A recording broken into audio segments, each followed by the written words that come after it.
Catford. I'm joined by a man who knows all about balls, Mr. Tim Spears. Tim, a lot was made of Barry Douglas when he left. They didn't get Zinchenko afterwards. It all seemed a little bit, not shaky, but questionable. Does Nuno have cover in every position? Yes, I think so. Just about. I mean, this is sort of an old argument now because Douglas went a few weeks ago. Yeah. But yeah, the reason we're talking about it is I interviewed Kevin Thelwell yesterday, and Nuno doesn't really like talking about things which have happened in the past. I don't know. He didn't really want to open up on the Barry Douglas sale. Didn't really go into specifics of it. Yeah. So, to put the question to Kevin Thelwell because no one else has really answered on the subject, and he just kind of suggested really that they've moved on because they wanted different characteristics from a fullback, which is why they've swapped Douglas for Johnny Castrotto in effect. Yeah. But it's still one that kind of grates with all supporters, especially he's doing so well at Leeds. They're top of the table. He was a very popular player last year. But yeah, it's sort of opened up the argument of have Wolves got enough squad depth, and I guess we'll only know that in the coming months if and when they get injuries. Now last season they didn't have any injuries, hardly at all. Yeah. There was an element of luck in that, but also they worked very hard on injury prevention and did very well at that, and it was a key component of their success really, perhaps quite often overlooked. But yeah, barely suffered with injuries last year. If that's the case this season, no problem. But certainly in the wing back areas, they do look a little bit light to me.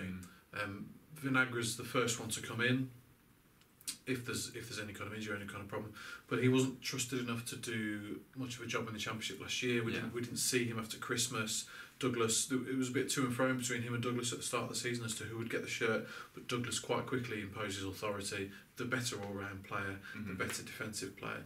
So how much Vinagra's improved is probably key to all that, because Nuno's obviously worked with him now on the training ground for more than a year. We haven't seen very much of him, but you would have expected him to improve. He went away and won the under-19 Euros with Portugal as well, which gained confidence from that. So Nuno obviously trusts him. He's next in line, and we'll see if they're going to need to use him this year. Yeah, and you're talking about full-backs and injury prevention. The one thing you can't prevent is a horror tackle. Jamie Vardy the other day, he went in on that Doherty, and another day he could be out for a very long period of time. If that happens, are they in dire straits a little bit? We spoke about this a lot last year, saying what happens if Doherty gets injured, because Philip Fossaway was the backup and he was perennially injured. And then we saw, I remember against Hull at home, Doherty was suspended after he got sent off at Middlesbrough, and they started off with Ryan Bennett, I believe, at right wing back. Obviously centre half by trade. That didn't work out, so they brought out Ivan Cavallero on at half time as a right wing back. That's not an answer either. And then Oscar Burr Rasmussen was the third player to take up that position that night and ended up scoring a goal. But he's not really ready for first team Premier League football either. So I think if Doherty was to get injured tomorrow and was out for a period of time, they'd bring Johnny Castrotto over to the right and play Vinagra on the left. Which is risky, like I said, because we haven't seen Vinagra for a long time. And we don't know if he's defensively going to have improved last season, because he did look very shaky against decent wingers, and obviously there's quite a lot of those in the Premier League. So, but in general, and that's your first question.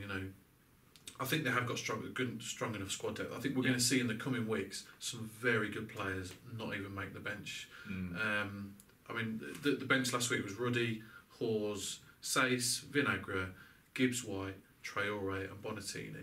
Now I'd expect Traore to come in for Costa at the weekend. So you've essentially got Costa on the bench, you've got Danny Bart not involved at the moment, you've got Ivan Cavallero to come back from injury, you've got Leander Dendoncker to be involved soon, perhaps this weekend, after a couple of weeks of training, £12 million signing. You've got Brighton Ibakari, who influences games from the bench, he's not anywhere near it. You've got Ryan Giles, who barely put a foot wrong in pre-season, had a fantastic breakthrough pre-season, he's nowhere near the first team. And you've got Will Norris, who was outstanding in the Carabao Cup last year. So that's 13 players I've listed there that aren't going to be in the first team. Now that's squad depth and a half. I certainly think Wolves are covered. Like I said, there's a question mark over Vinagra, but the rest of the squad, they look absolutely fine to me. Yeah, we'll see. So Wolves take on Man City this weekend, a big old game. You can stick with us for all the latest on that one.